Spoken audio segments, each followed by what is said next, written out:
Amahan, sa Anak ug sa Espiritu Santo. Amen.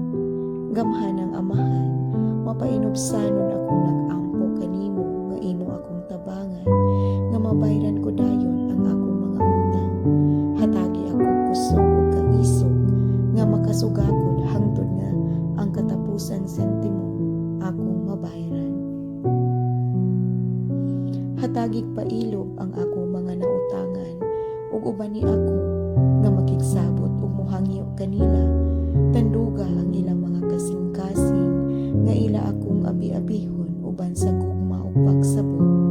Tabangi ako nga makabaton og dakong pagsalig diha kanimo ug diha sa lihok sa imong pagkamanggihatagon. Masaligon nga mahimo mong mapahinabo ang mga butang alang ni adtong nahigugma kanimo. Diyos Amahan, ikaw ang akong bato ug kaluwasan, diin ako makakaplag ug kadagpan ug kusog sa mga panahon sa akong kalisdanan. Nagtuo ako sa kinasingkasi nga imo ako karong tabangan, tungod kay diha kanimo walay dili mahimo.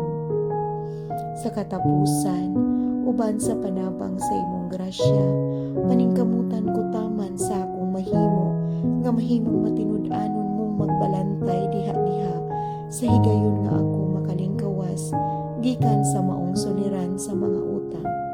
Kini akong gipangayo sa ngalan ni Jesus.